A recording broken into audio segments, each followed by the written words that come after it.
할렐루야.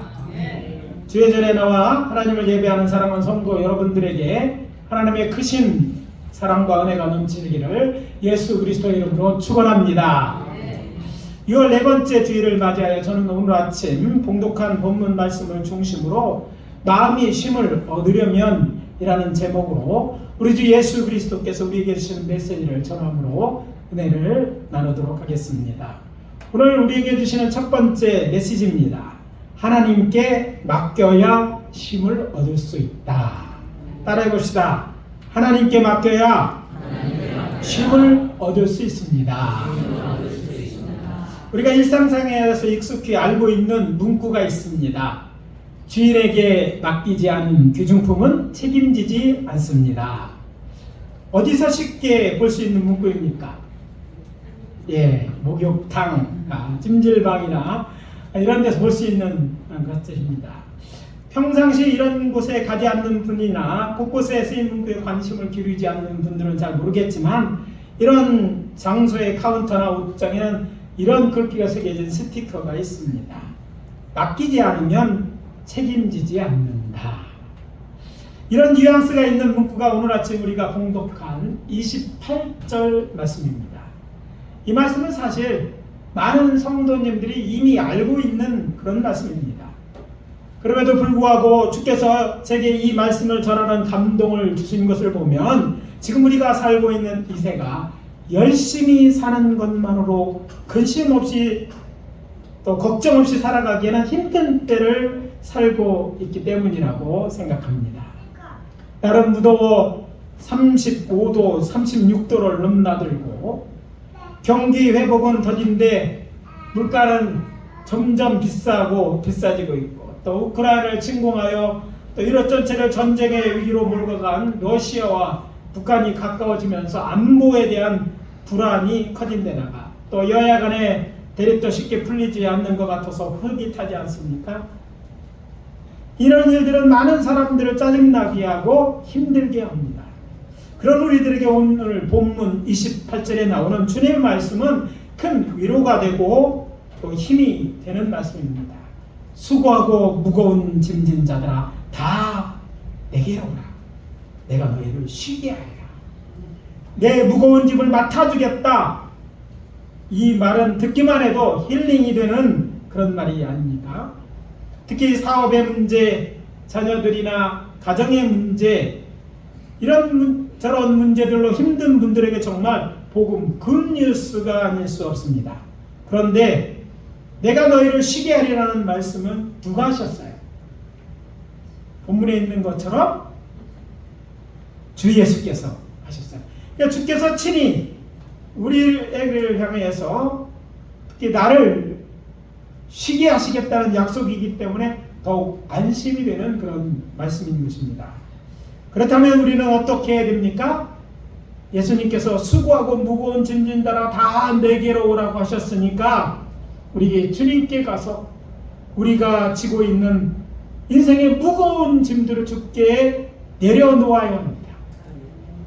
주님께서 책임져 주셨다는 말을 믿고 주님 앞에 내려놓아야 하지만 그래야만 우리는 마음의 쉼을 얻을 수 있습니다. 마음의 쉼을 얻기를 원하십니까? 그렇다면 우리가 지고 있는 근심되고 걱정되는 인생의 무거운 짐들을 주님께 맡겨야 할 것입니다. 맡기지 않으면 책임지지 않는다. 이게 주님이 믿고 맡기면 그러나 어떻게 됩니까? 주님이 책임지고 우리의 일을 해 주실 것이라는 약속입니다. 이런 말이 있습니다. 우리가 주의 일을 하면 주께서는 우리의 일을 해주신다. 생각해 보시죠. 우리 주님보다 더 일을 잘할 수 있는가? 그럴 수 없다면 주님께 맡기십시오. 이것이 지혜요 명철입니다. 여기서 한 가지 더 우리의 짐을 주께 맡긴다는 것은 우리의 하늘 아버지신 여호와 하나님께 예수의 이름으로 기도하라는 거예요. 주님께 맡겨야 되는데 어떻게 해야 돼? 방법에 대해서 나와 있지 않아요. 그러나 우리가 오늘 본문을 통해서 알 수 있는 것은 주께 맡긴다는 건 주님께 맡기는 기도를 드리는 것을 의미하는 거예요. 주님께 맡긴다고 말씀을 드리는 거예요. 그게 기도가 아닙니까? 우리를 힘들게 하는 문제를 예수님께 맡기는 기도를 드리라는 것입니다. 정리해서 말씀드립니다. 예수님께서 내게로 오라고 하셨고 그러면 내가 너희를 쉬게 하리라는 약속을 저는 우리의 짐을 주께 맡기는 기도를 드리면 마음에 쉼을 얻는 길이라는 것으로 정리해서 말씀드릴 수 있습니다. 지금 여러분이 갖고 있는 문제가 무엇입니까? 큰 문제이든지 작은 문제이든지 또 나 혼자 할 수 없는 일이든지 또 누가 도와주면 할 수 있는 일이든지 그 일이 무엇이든지 주님께 맡기시는 여러분 되어주시기를 예수 그리스도 이름으로 축원합니다. 해결할 수 있는 능력이 없으면 혼자 끌어안고 끙끙거리지 마시고 이것은 주님이 기뻐하시는 일이 아니에요. 그래서 주님은 그거 내가 맡아줄 테니까 내게 맡기라고 하셔요. 그런데 이 믿는 사람들이요 참 못된 어쩌면 잘못된 버릇이죠. 세상에서 얻은 버릇이기도 합니다. 주님 앞에 나와서는요 주님 맡아달라고 다 얘기하고 저 문 밖에 나갈 때는 다 돈 싸가지고 와. 그래 다음 주에 또 와서 풀어놔. 이런 일을 반복하는 분들이 있어요. 여러분 바뀐다는 것은요 주님 알아서 해주세요 하고 내어놓고 뒤돌아보지 않는 거예요.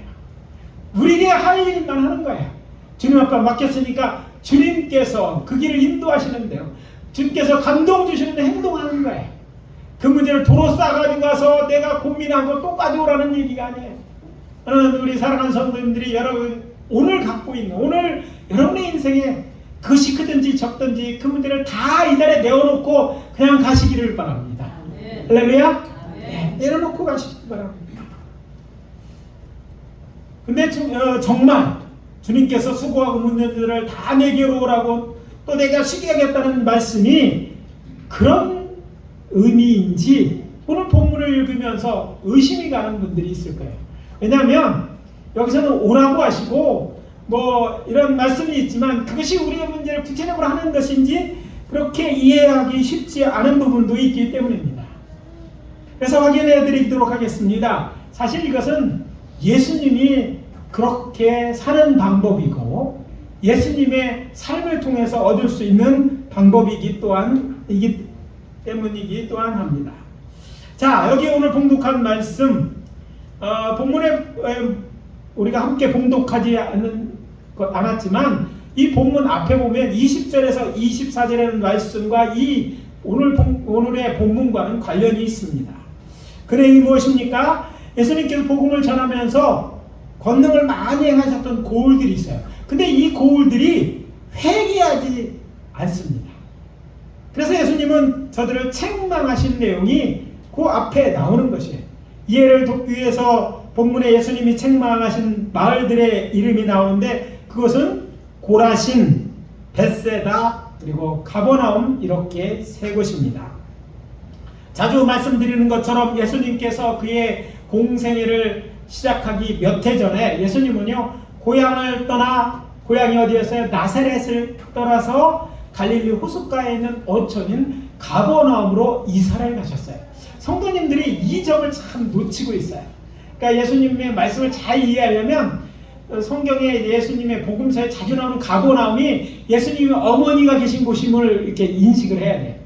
물론 시집간 누이들은 나사렛에 있는 누이도 있었지만 예수님이 이곳에서 벌써 몇 년째 살고 계신 거예요. 사실 당시 나사렛에서 5km 떨어진 곳에 갈릴리 왕국의 수도가 있었어요. 찌폴이라는 수도가 있었어요. 따라해봅시다. 찌폴이. 영어로는 세포리스라고도 번역하지만 이 찌폴이 갈릴리 왕국의 수도였는데 그곳이 나사렛 예수님의 고향에서 5km밖에 안 돼. 걸어서 출근할 수 있는 거리예요. 그래서 예수님은요 목수였는데 이 산골 말은 나사렛에서는요 예수가 준 목수 또 엄밀히 말하면 석수죠. 당시 돌 일이 많았으니까 석술이 먹고 살 길이 없었어요. 100여 호밖에 안 됐거든요.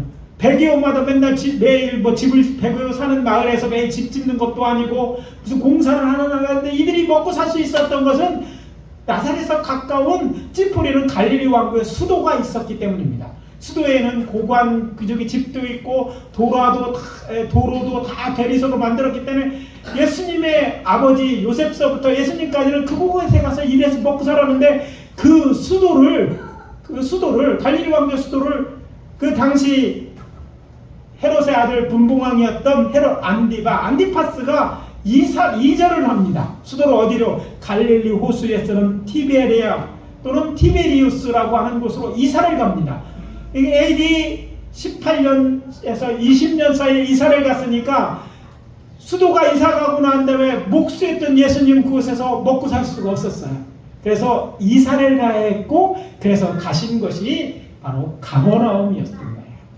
그래서 예수님이 사시던 곳, 어머니가 살고 있고 동네 사람도 다 알고 있는 그곳에서 예수님이 힘껏 복음을 전하는 거예요.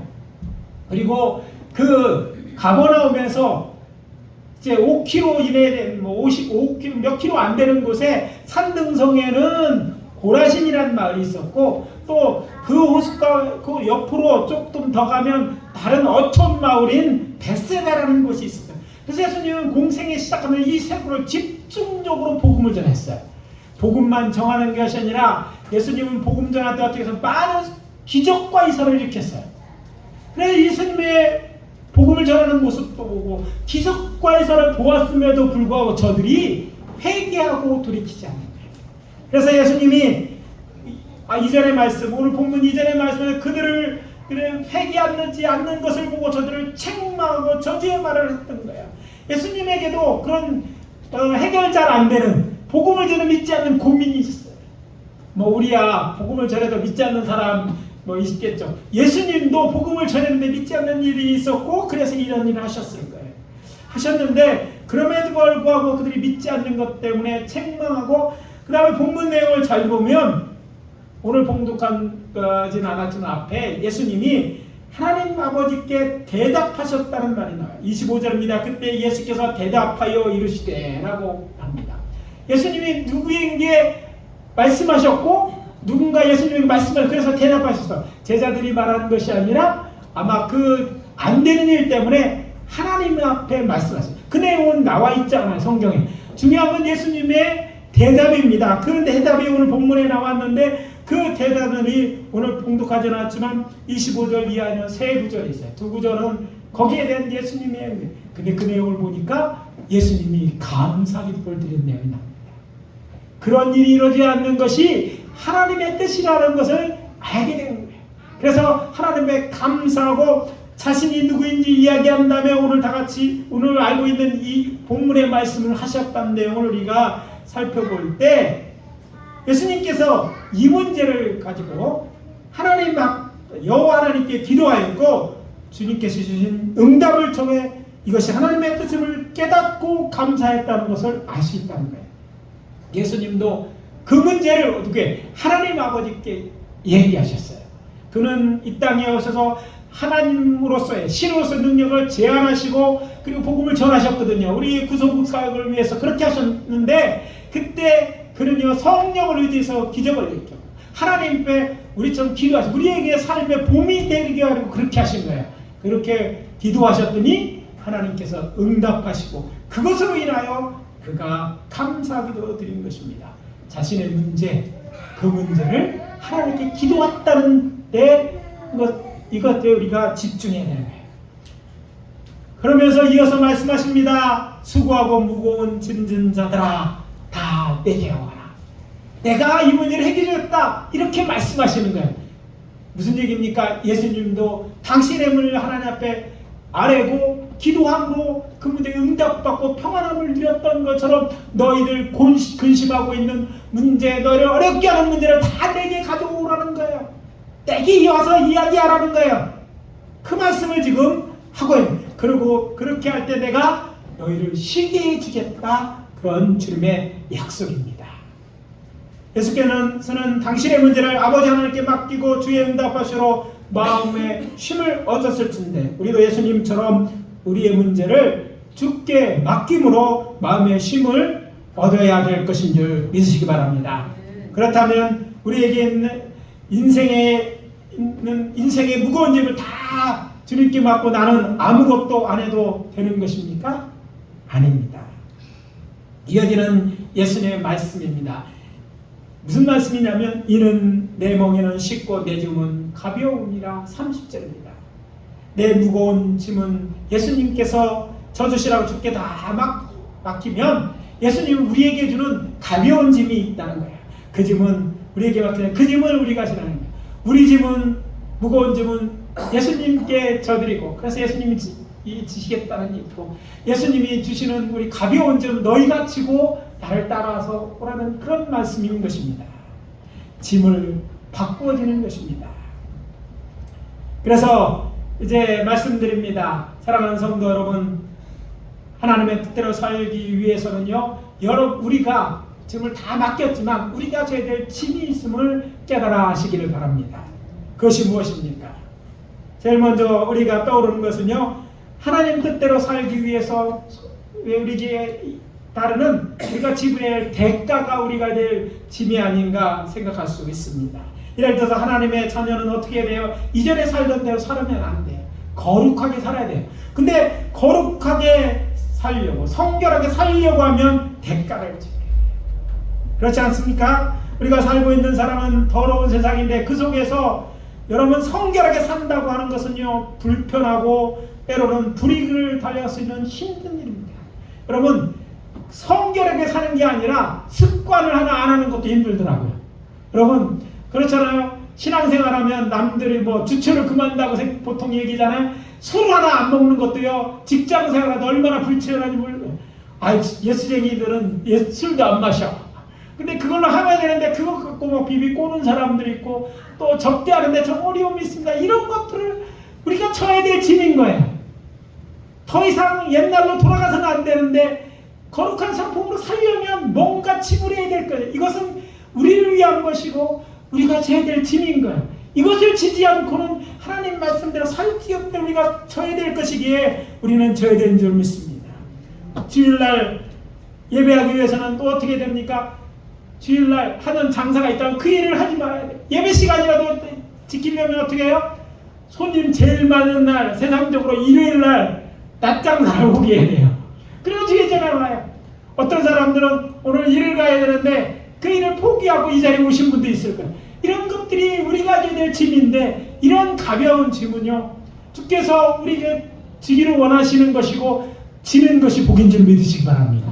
이 대가를 지불하지 않고 하나님에게 다 맡기고 나는 아무것도 하는 게 아니라 어려운 건 주께 맡기고 주께서 맡기는 가볍고 우리가 감당, 그리고 결국 그것은요 우리의 건강을 위한 것이고 우리의 영생을 위한 것이고 우리의 상급을 위한 것, 이런 짐들을 우리가 기꺼이 질 수 있는 그런 우리가 믿음을 갖고 전해가는 우리가 되어야 될 줄 압니다.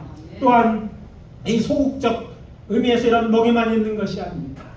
우리가 믿고 구원을 얻고 주님 말씀대로 살려면요, 우리에게는 주님께서 맡기는 소명이 있어요. 사명이 있어요. 어떤 일은 저처럼 뭐 이제 생을 주님께 맡기고 주일하는 사명이 있고, 어떤 분은 주일날 또 맡기는 성가대의 사명이 있고, 어떤 분은 뭐 그 교회에서 주방에서 봉사하든지 작든 크든 교회에서 맡기는, 교회에 안 오면 안 해도 되는 일들이 있어요. 그런 주님이 기뻐하는 것, 또 주님이 내게 하기를 원하는 것, 교회에서 신앙생활 집사로서, 장로로서, 안수집사로 나에 대한 짐들이 있어요. 이런 사명을 위한 짐들도 져야 되는 줄 믿으시기 바랍니다. 이런 짐들은요 우리가 지기를 원하는 거예요. 이건 누가 대신 져주는 게 아니에요. 주님께 우리의 짐을 맡기고 나서 우리는 주께서 주시는 이런 짐들을 져나가시게 될 때 하나님께서 기쁨으로 우리의 일을 해주실 줄 믿으시는 사랑하는 성도 여러분이 되시기를 예수 그리스도로 축원합니다. 이래야 우리의 마음이 무엇이 있다? 쉼이 있어요. 참 안타까운 사실은 신앙인들 중에 이 마음의 병 드는 사람이 참 많아요. 이 마음의 병에는요 참 안타까운 것은 하나님께 온전히 맡기지 못한 것들이 있어요. 그리고 주께서 맡기는 짐을 지지 않게 오는 짐들이 있어요. 근데 이게 말처럼 쉽지 않아요. 그래서 기도가 필요하고 믿음이 필요합니다. 믿음은요 제가 늘 그러잖아요. 시원치 않으면 뭐하다? 별 볼 일이 없어요. 여러분 잘 믿는 게 중요해요. 열심히 믿는 게 좋아요. 이왕 믿기 시작하고 열심히 믿으십시오. 열심히 믿는 거에 따른 축복이요, 여러분의 수고 그 이상의 것으로 여러분에게 올 줄 믿으시기 바랍니다. 그런데 그 열심히 믿을 때 우리는 믿고 맡기는 믿음이 생기는 거예요. 내 일을 주께 맡기라고 하면 맡기는 믿음이 생겨. 주께 해주는 어떤 삶을 통해서 그렇게 하나님이 하실 거라고 믿고 맡겼을 때 주님이 하시는 일을 볼 수 있는 거예요. 어떤 사람은요, 맡긴다고 말로만 하고 내가 스스로 해야 되지 생각하는 사람들이에요. 이런 분들은 참 피곤한 거야. 신앙생활하면서 이 믿음이 왔을 때는 힘들고 약간. 그런데 이게 잘 안 되는 일이긴 해요. 그래서 기도가 필요한 거예요. 여러분, 잘 안 맡겨지면요, 하나님께 맡기는 기도를 해줘요.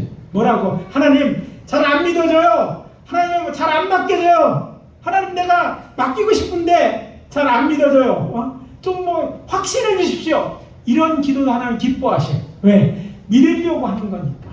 하나님과 믿어보려고 하니까, 하나님과 맡기려고 하니까, 하나님 말씀을 순종하니까 도와주실 줄 믿으시기 바랍니다. 하나님은요, 어떤 큰 일들만 해주시는 분이 아니에요. 작은 것.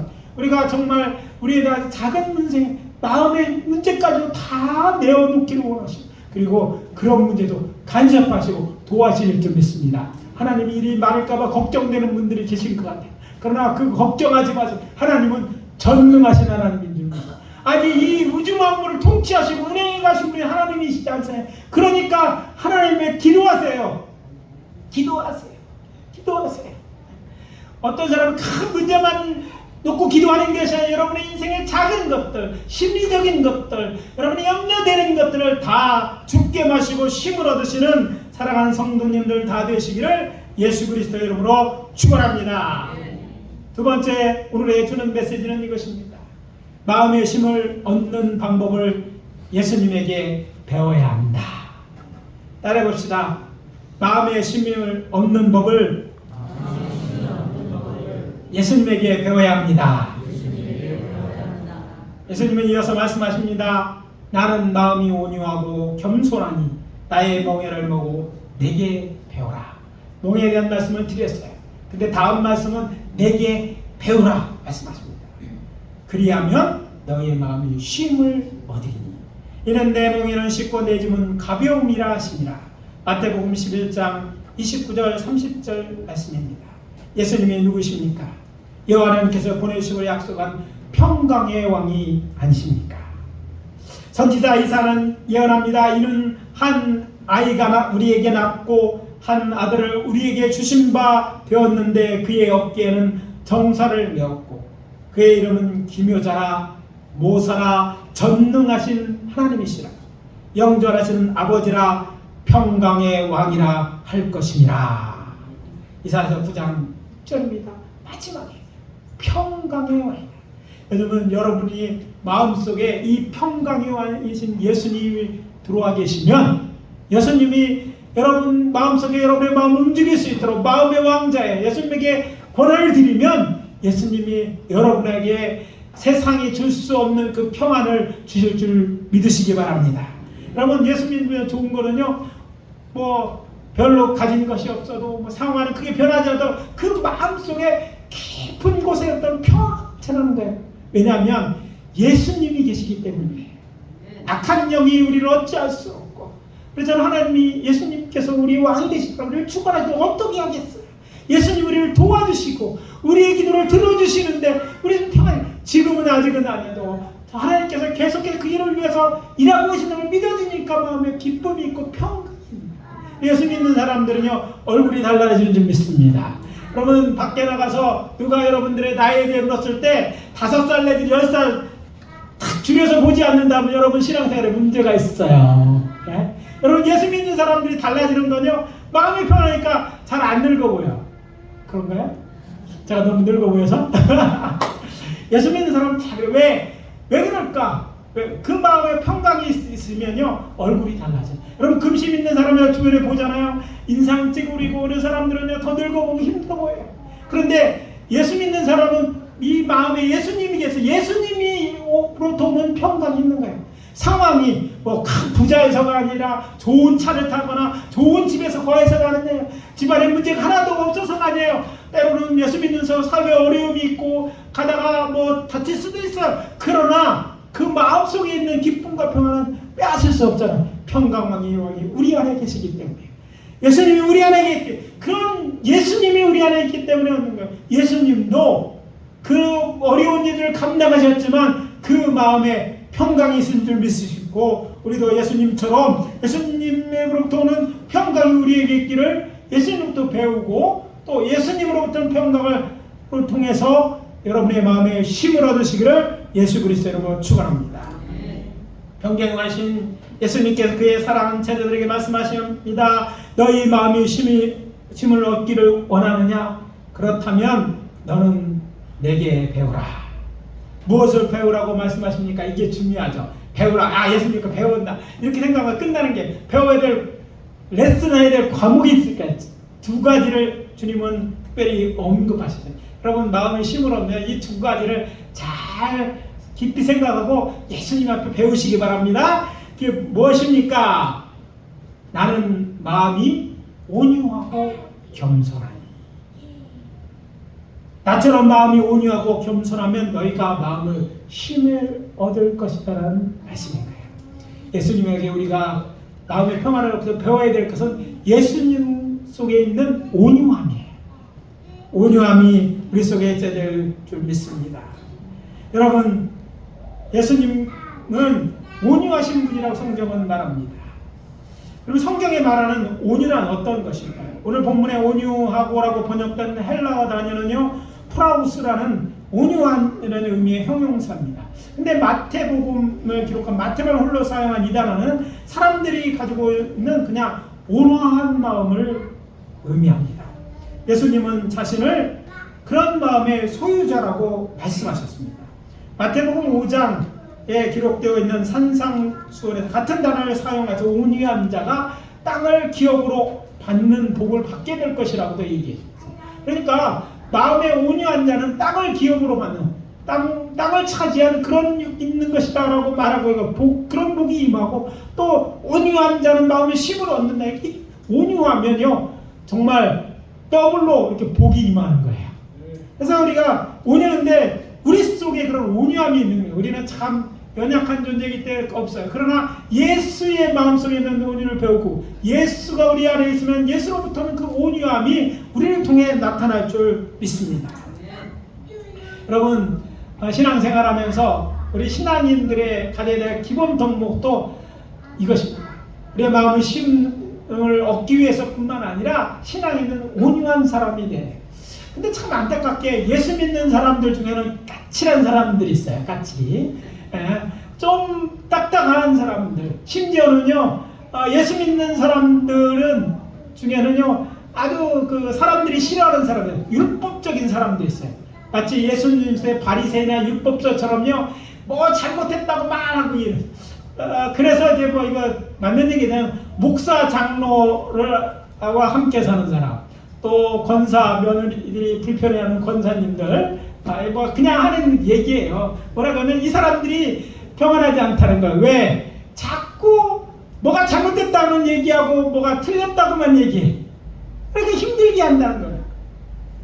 좀 예수님처럼 이렇게 너그럽고 온유하게 대해줘야 돼요. 물론 우리가 잘못한 건 잘못했다고 지적해야 되는 건 사실이에요. 근데 이게 여러분이 그거 지적하는 사람은 아니잖아요. 선생님한테 혼내고 집에서 뭐 부모님 맨날 혼나기만 하고 애들이 실격을 있고 사람들이 쉴 곳이 있어요. 그래도 잘못했 건 잘못했지만 적어도 부모님이랑 적어도 교회의 증직이라면 좀 만나서 마음이 평안해지는 사람이 있어야 돼요. 이분한테는 얘기할 만하구나. 이분한테는 손얘기도 해도 돼. 너 혼내키는 것도 꼭 기술인 것 같아요. 뭐 이렇게 힘들게 이렇게 혼내키십니까? 어렵게 하고 겁주고 그렇게 한다고 바꿔지는 거야. 목적은 바꾸는 거라면 온유하게 좀 대해주세요. 그냥 품어주고 사랑으로 하면서 그렇다고 다 받아주라는 얘기는 아닙니다. 물론 잘못된 건 잘못했다고 이야기하지만 대하면 온유해. 모든 분이 이해하고 용서. 그래, 그렇지. 마음을 먼저 읽어주고 이렇게 해야 돼. 꼭 뭐만 그래. 그렇게 하면 내가 몇 번을 얘기해야 되니 막 이렇게 얘기하면요 갈 곳이 없고 쉴 곳이 없어요.